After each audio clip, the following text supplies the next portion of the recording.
This 35th lecture, we talk more about probability distribution functions and probability density functions.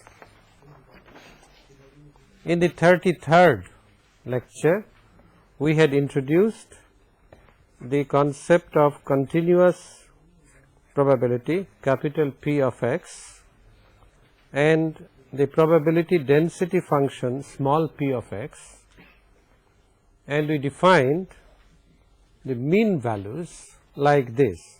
If there is a random process to which a random variable capital X belongs, there is a random process, or let us call it an ensemble, that is the probability of each sample is known, then if capital X be a random variable which takes on values small x lying between minus infinity to plus infinity, and if capital P of x be its probability distribution function and small p of x its probability density function, then we defined the mean value of any function of x as minus infinity to infinity f of x small p of x dx. This is the mean value, and we took various examples. For example, if f of x is x,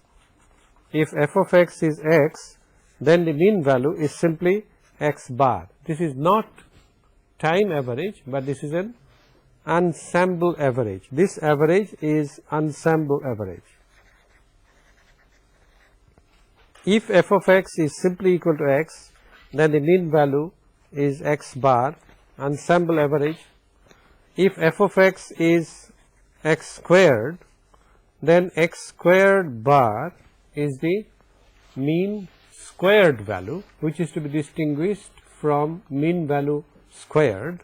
This is not equal to, not necessarily equal to x bar squared.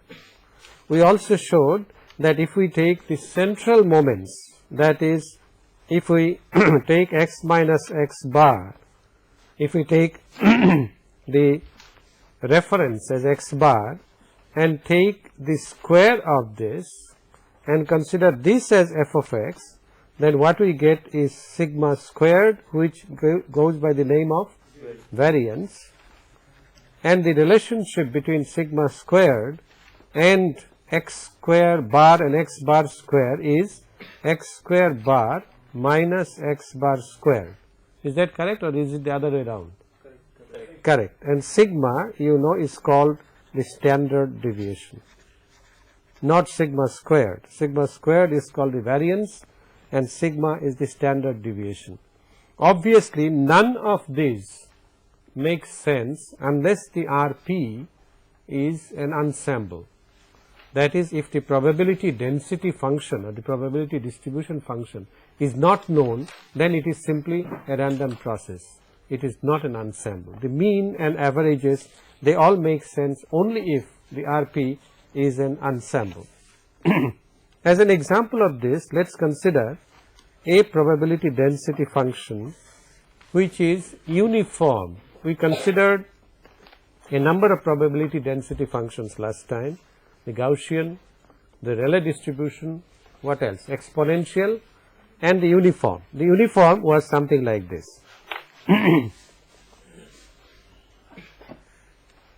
This is probability density function, so it is a plot of small p of x, distinguished between small p and capital P versus x. Let us say this value is capital A, this is B, and this is A. That is, the probability density function is a rectangle of height A in the range B to A. Can we say anything about the relationship between capital A, small b, and small a? Why? Because minus infinity to infinity, small p of x dx is equal to 1. All right. And therefore, the area, therefore, capital A must be equal to 1 by b minus a. All right. And p of x obviously is equal to a. If we write this clearly, then a between x and x lying between a and b, and otherwise it is 0 otherwise, alright. And therefore, if I take x bar, that is the ensemble average, that would be integral a dx, a x dx from a to b, which would be a times a by 2 times b squared minus s squared. Is that okay? What is that? Oh, capital A is 1 by b minus a, so it is b plus a divided by 2, which is the same as a plus b by 2, okay. So, what kind of operation is this? A plus b equal to b plus a. What? Commutative operation, alright, b plus a by 2. And x squared bar, you can very easily show a x squared dx between a and b, and therefore this is capital A by 3 b cubed minus a cubed, which I can write as b squared plus ab plus a squared divided by 3, alright. And therefore the standard deviation, no, the variance, which is equal to x squared bar minus x bar squared, is equal to b squared plus ab plus s squared divided by 3 whole squared, no whole squared, minus b plus a divided by 2 whole squared. That is equal to b squared plus ab plus s squared divided by 9 minus b squared plus twice ab.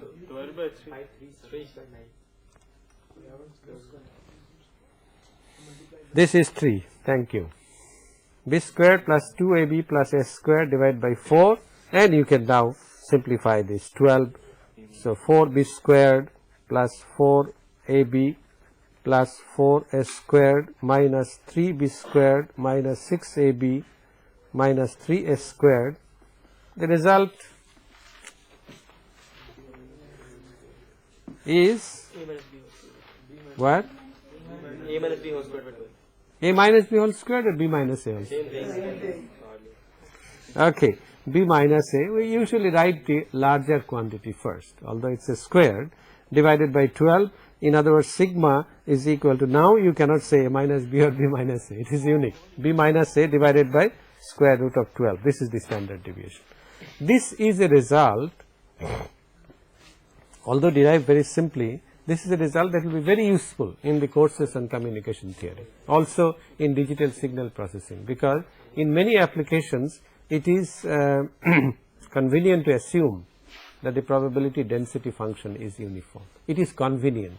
It is far from reality, but nevertheless it gives you an idea as to how things go. For example, in digital signal processing or in digital communication, when you will talk of quantization, you will be required to find out the standard deviation sigma or the variance of the quantization noise, and uniform distribution will come out very handy, although it is not strictly a uniform distribution. No process in reality is a process with a probability density function which is uniform over a range. The most popular probability density function, in contrast to uniform, the most popular is the Gaussian. Popular because many of the physical phenomena can be modeled quite accurately by a Gaussian model, and as pointed out last time, the Gaussian model is, Gaussian probability density function is square root of 2 pi sigma e to the power minus x bar squared divided by 2 sigma squared, and the range of the variable is minus infinity to plus infinity.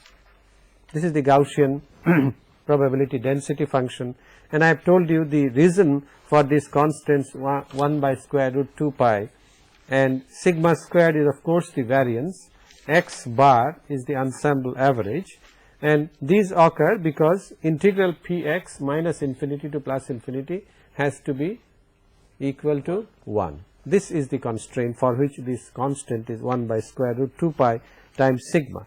If you plot this versus x, then obviously the maximum shall occur when x is equal to x bar, and therefore it is a bell shaped curve like this, goes to 0 at minus infinity or plus infinity, but the peak occurs at x bar. Unfortunately, the corresponding probability distribution function, that is capital P of x, which is integral small px dx, can you tell me the limits? Minus infinity to small x, all right. Unfortunately, there exists no closed form for this. The only thing that one can do is the following, that the maximum slope would be at x bar, all right. So it is like this,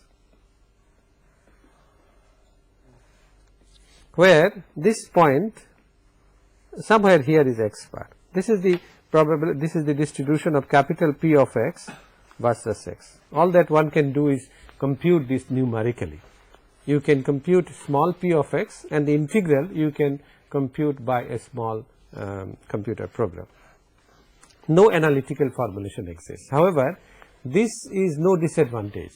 The advantages of a Gaussian probability density function are many, and the features which characterize this, which make this density function the most popular density function, are first of all that many physical processes can be modeled by a Gaussian process, approximation to physical processes.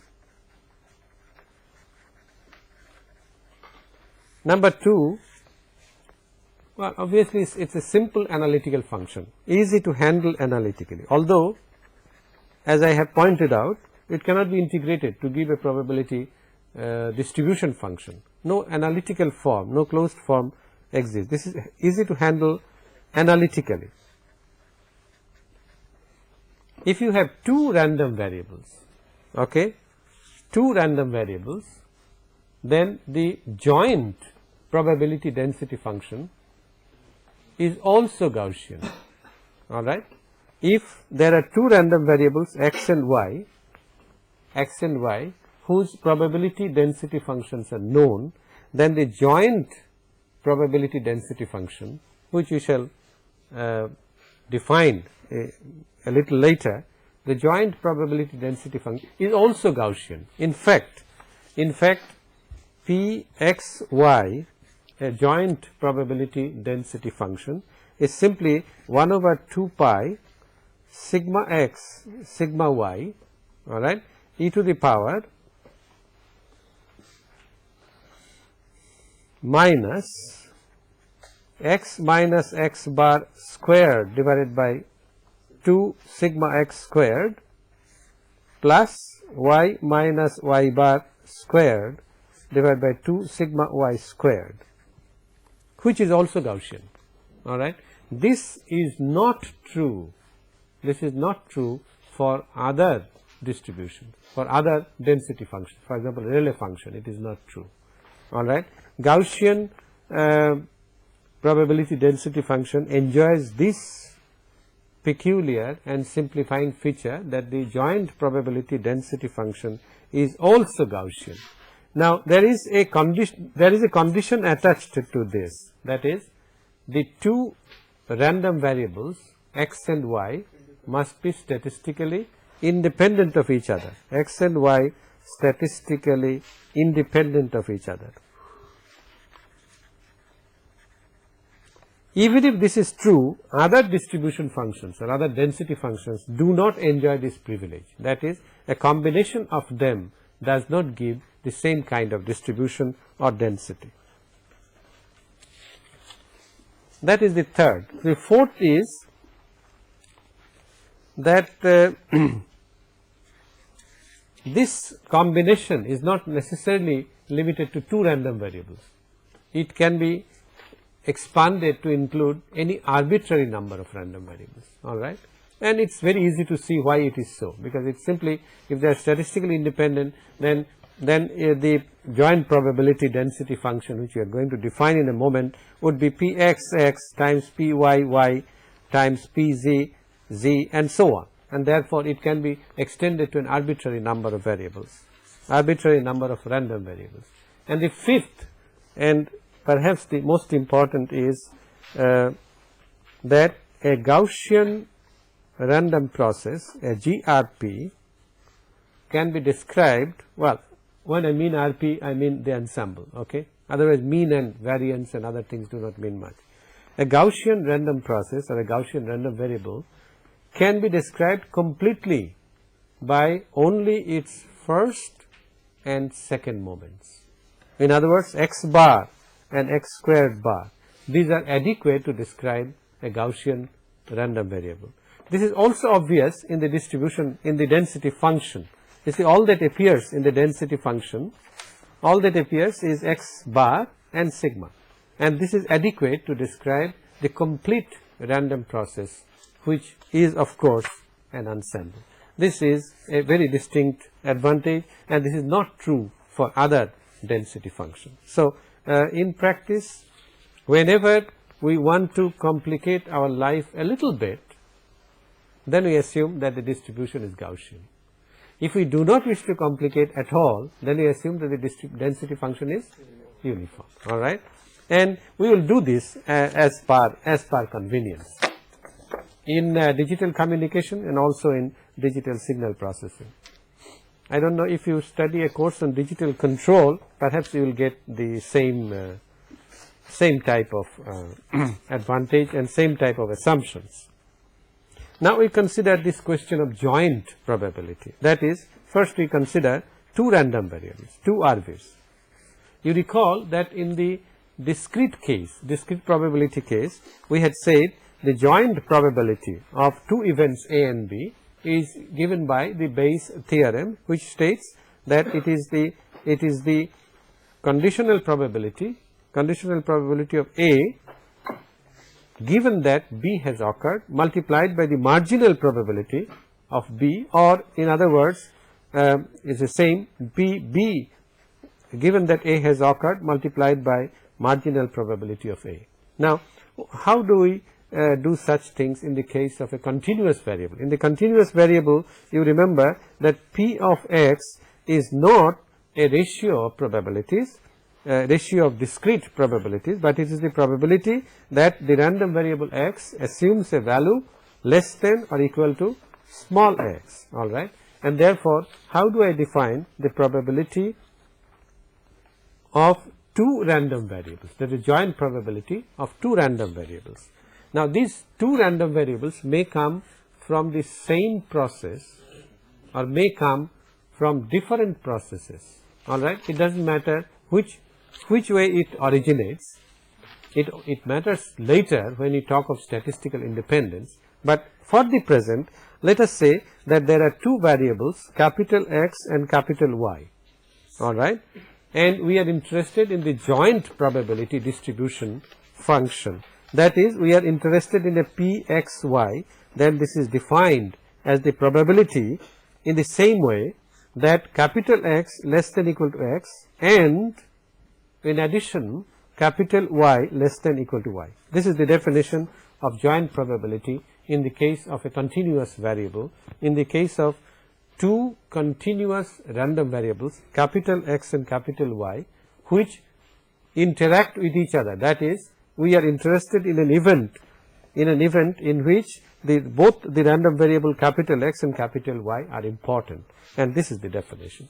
Obviously, according to this definition, that is capital Pxy equal to the probability that capital X less than equal to X, capital Y less than equal to Y, several properties immediately follow. Number 1, that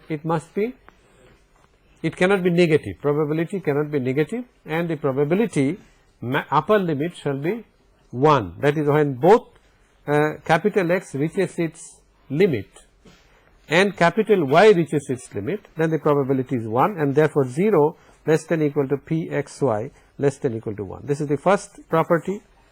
Second, where we of course assume that in general both x and y can vary between minus infinity and plus infinity, all right. It is important to make this assumption for the rest of the properties. We can of course say if the range is finite, let us say some minus a to plus b, then all the properties that I am going to state, minus infinity shall be replaced by minus a and plus infinity shall be replaced by plus b. This should be obvious in the context. Now, second property is, if I take p minus infinity y, that is capital X less than equal to minus infinity, obviously the probability is 0, and this should also be equal to p x minus infinity and equal to p of minus infinity minus infinity. Agree? Any of them becoming minus infinity, that is the lower end, well, it means that the probability is 0. 3. Probability of infinity and infinity, obviously this is equal to 1. Okay. Fourth, dp xy, well, since there are two variables, I have to differentiate, I have to make partial differentiation, and therefore this d now becomes the crooked delta x, and also dp xy partial differentiation with respect to y, both must be, what can you say about their values? Can they be negative? No, because capital P x y is a non-decreasing function of x as well as y, and therefore they must be greater than equal to 0. Can you put a limit on their upper limit? No, they could go as high as infinity. Can they? Yes, sir. They can. All right. Fifth, if I take p infinity and y, this is p y y.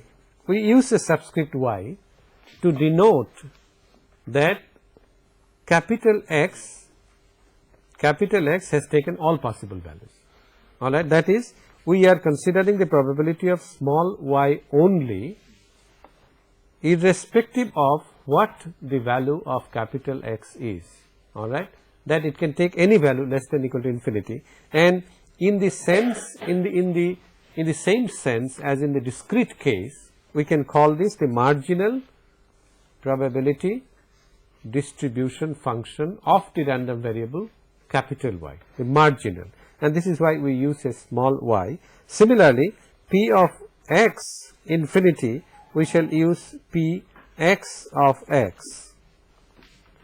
Now, it is important to notice that this is not necessarily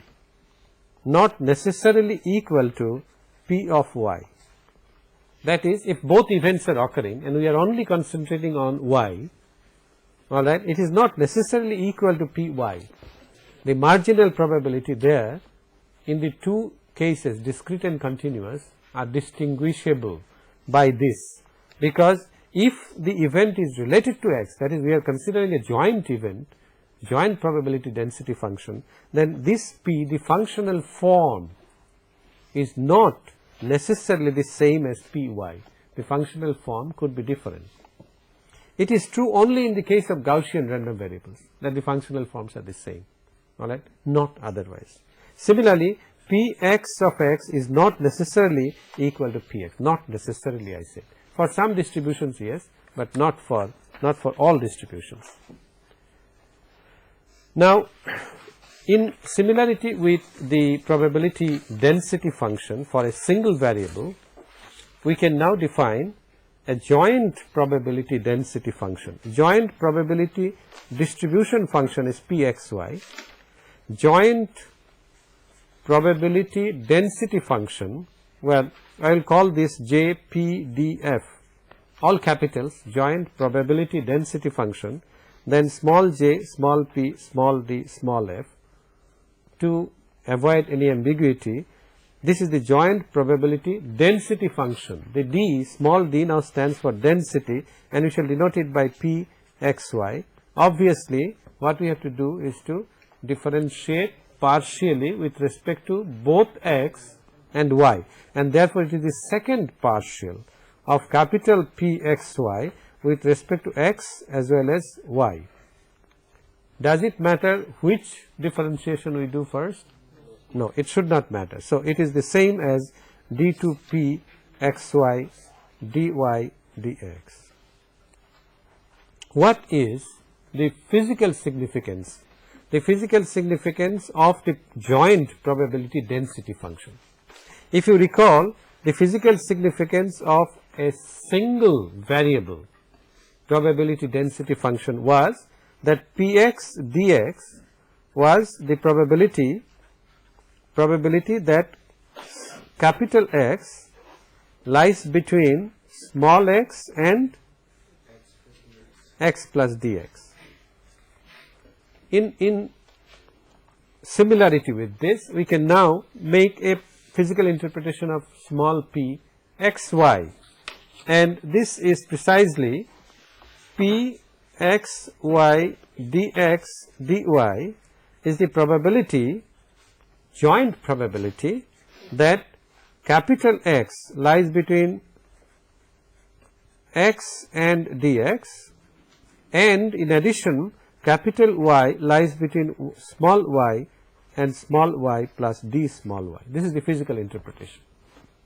With this physical interpretation and the definition that small p x y is the second partial of the probability distribution function, that is dx dy, with this several properties of the function small p x y jpdf follows. For example, property 1, small p x y obviously is greater than or equal to 0. We cannot put an upper limit on this, but it must be positive. It must be non-zero, minus infinity, less than x, y, less than infinity. Property 2,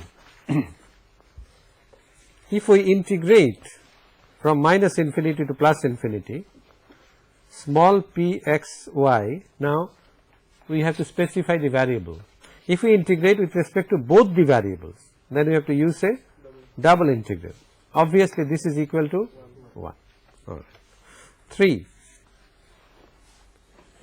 capital P x y in terms of small p x y obviously is minus infinity to x, minus infinity to y, small p x y dx dy. The fourth property, pardon me? What is d by dx? It's not dx, dy should be dy dx. Yes, sir. Okay. Provided x and y are related, if they are statistically independent of each other, then it does not matter.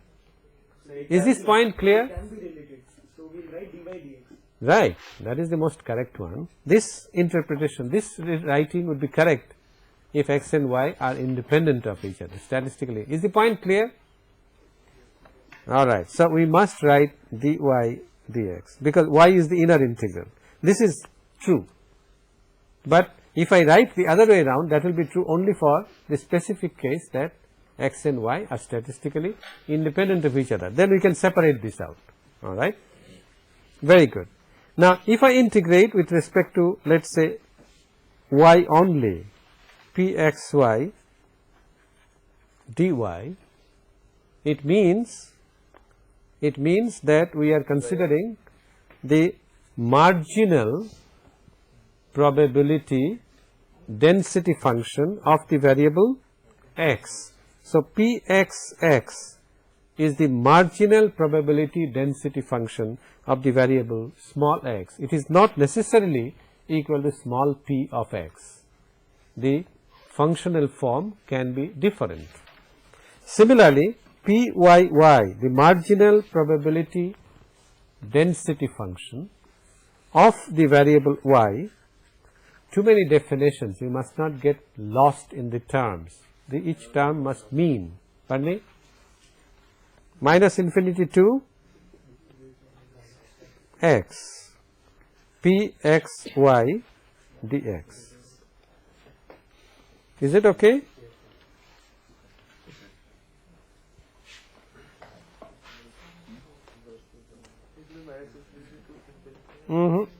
I made a mistake.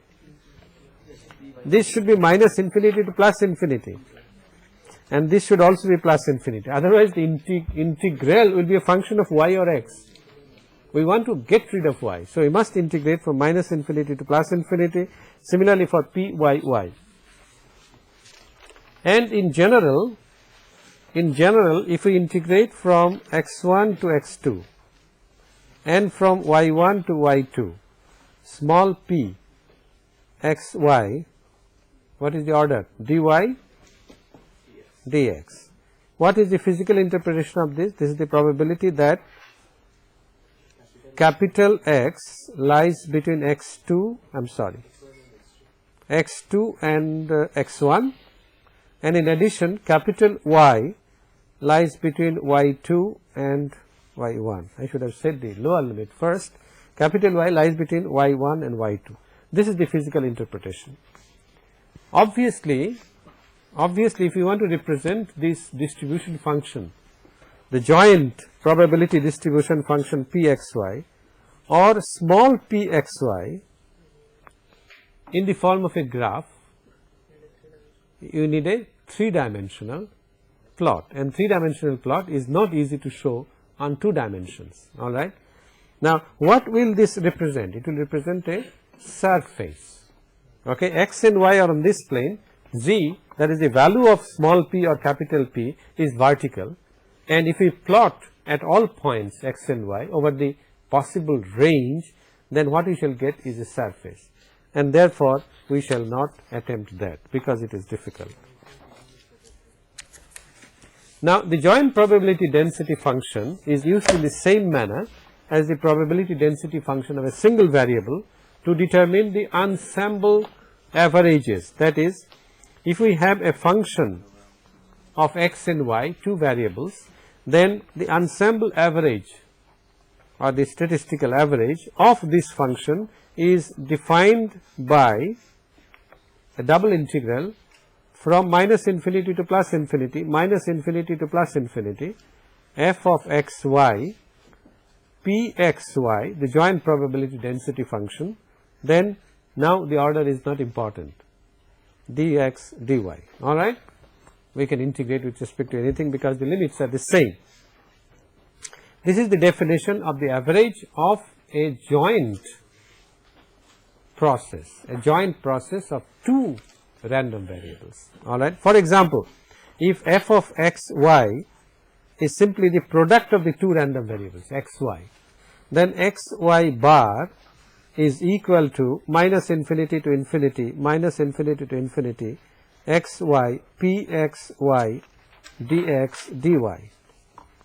To make things more concrete, let us assume a particular form of this density function. Let us say the density function is uniform.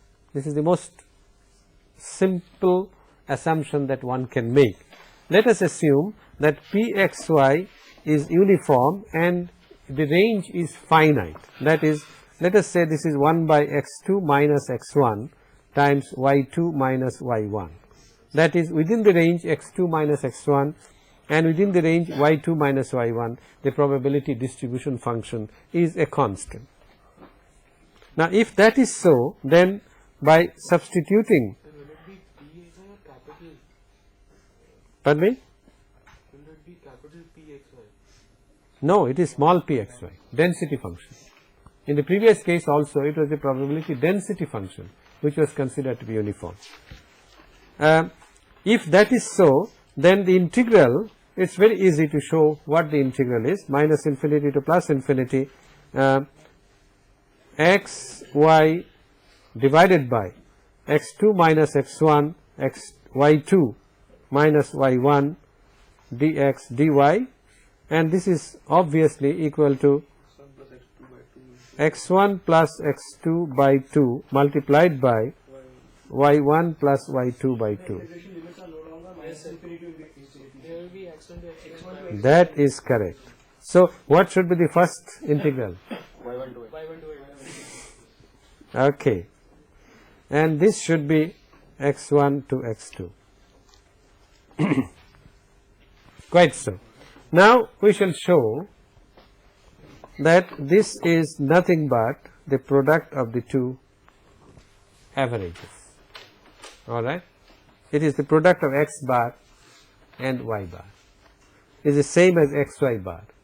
The reason, before I prove this, the reason is that whenever a probability density function is like this, is uniform, and the involvement is simply the difference between the two limits, then it is as if the probability density function Pxy is the product of marginal probability density functions, because 1 by x2 minus x1 is independent of y, 1 by y2 minus y1 is independent of y.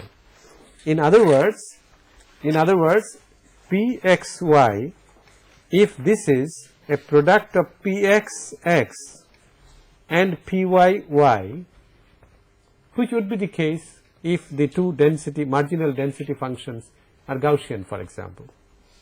In the uniform case also, this is true, and these two therefore these two random variables are therefore statistically independent. This is necessary as well as sufficient condition for statistical independence of x and y. When we are considering statistically independent, when we are considering the joint probability density function, the necessary and sufficient condition for the two random variables being independent of each other, statistically independent of each other, is that Pxy is Pxs multiplied by Pyy. And you see in this case that x1 to x2, y1 to y2, Pxy, xy dy or dx, dx, if the two random variables are statistically independent of each other, then I can write this as x1 x2 Pxx x dx multiplied by y1 to y2 Pyy y dy, and this is obviously x bar times y bar. The averages are to be taken with marginal probability density functions, and this is true for this particular case of two random variables. And as I said, if the density functions are statistically, the density functions are Gaussian, then also this is true. With this introduction of continuous probability, discrete probability, and the definition of the averages, we now make a summary of what we have done and introduce some new terms. And these terms come in the context of, one should be careful, I will go very slow, in the context of random processes. That is, we are now making further classification of random processes. All right, further classification of random process. One of the classifications that we have done already is that the random process could be discrete or continuous. In the discrete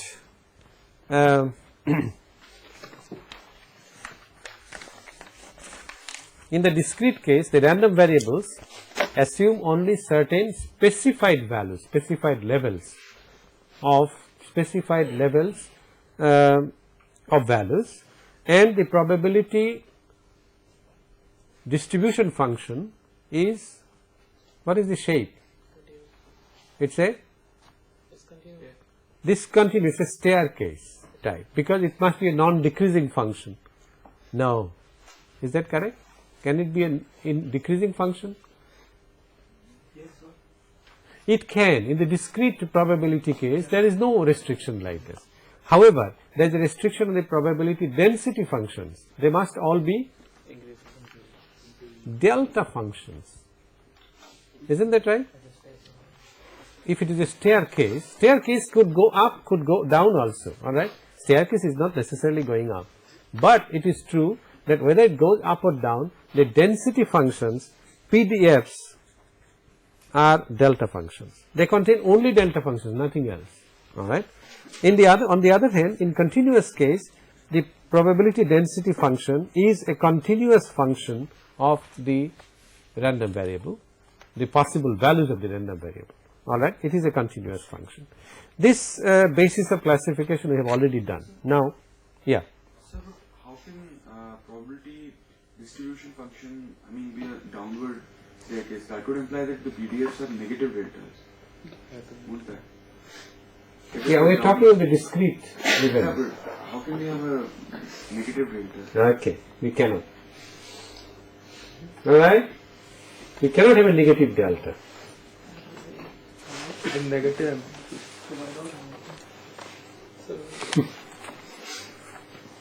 So if the class divided on this issue, probability density function for a discrete random process, can we have a negative delta? Can we have negative deltas? The probabilities in the discrete probability, as the value is increasing, does the probability have to increase? Not necessarily. And therefore we can have negative deltas. Why not? Anurag, what is your objection? So that would mean that probability density is negative. Yes? No, not necessarily. It is a probability density. Decrease in density. You can't say positive or negative because probability density is a combination of delta functions. And you cannot say it is positive or it is negative. It's a combination. It's a combination. Density function negative does not mean that the probability is negative. Probability cannot be negative. Probability distribution function has to be positive. Is that right? It has to be lie between 0 and 1. But the density, which is a differential coefficient, obviously can be negative. In the discrete event case, there is no restriction. But in the continuous event case, because of the definition, because P of capital X, P of small x is a probability that capital X less than equal to X, it must be an increasing function or a non-decreasing function of small x. How do we define the discrete? PDF. What do we define PDF in discrete case? Oh, we just plot it. Okay? Capital P of X, X assumes some values. Let's say these are the values, X1, X2, X3, X4. So we make X1 as this, X2 as this, maybe X3 is this, and X4 maybe this. Then if you want to put it in the form of a function, it's a staircase function. Well, if you want to put it as a function, otherwise you consider this is discrete. So that would imply that the probability that X is somewhere between No. X1 and X2, that's finite. No, there is no probability, that's zero. If you want to view it as a staircase, it's up to you. So why do we define a small px? Small px cannot be defined. That is the question. If you want to define a probability distribution function Then it has to be like this, then the probability density function will mean something. And as in the example that we have taken a staircase like this. We have taken an increasing staircase, and therefore the probability density function in the discrete random variable case was a conglomeration of delta functions. Alright, it depends on how you define. So, but how is it actually side? Suppose we have x between x1 and x2. Yeah, the probability is 0. 0. So, but you assume it to be the same. It is 0? Oh no, okay. So you can't have a steady Why do we need all this? And therefore, It has to be and only. therefore in the discrete case, There is no question of a PDF, small PDF. there is no question. If at all you define, Then we have to define probability distribution. okay, then you have to define probability distribution function like. So we could easily have a This is little. not probability distribution. This is not probability distribution. Okay, So instead, we could put the green lines across the x-axis. let's not do it at all. All right. We could have a linear interpolation. All right. What he says is, Concord says is, let's have the green lines here. Well, even then, So the delta function. but then we know that in discrete we cannot have a value between x1 and x2. That's why it is 0. So it does not exist. There is no question of need. Okay. Therefore, the green line is also not permitted. It doesn't exist between those values. So when we can say its probability is 0. No, not that. It's not possible. It's an impossible event. Hence Its probability is 0. What is wrong with that? All right. To cut down this controversy, we do away with the definition of PDF. In the case of a discrete random variable case, I had to bring this in because by mistake I have shown you a picture of probability distribution function for a discrete random variable as an increasing staircase, and I have said that the small PDF is a series of delta functions. It doesn't mean anything in the case of a discrete random variable. Alright? The second basis of classification is something artificial. An RP, a random process, you know, it's a collection of random time functions, isn't that right? And the definition was for a random variable that its future value cannot be predicted. Alright? So, a random process basically is non-deterministic.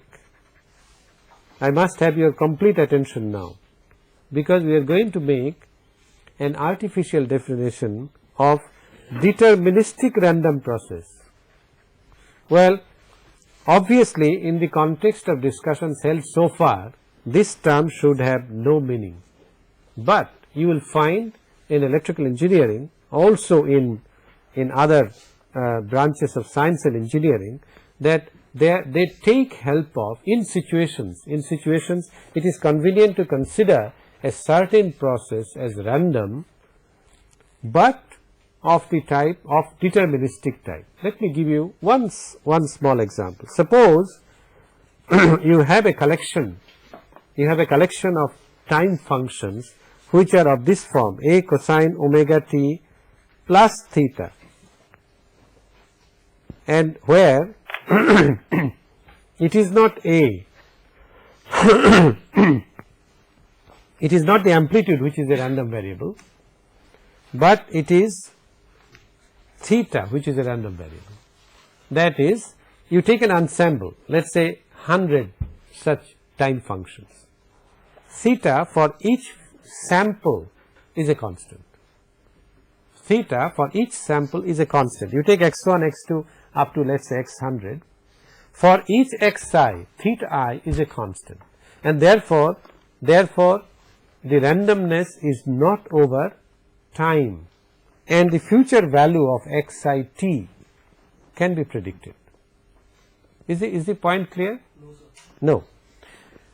I said that a random process, when you defined it, I said it's a collection of random time functions.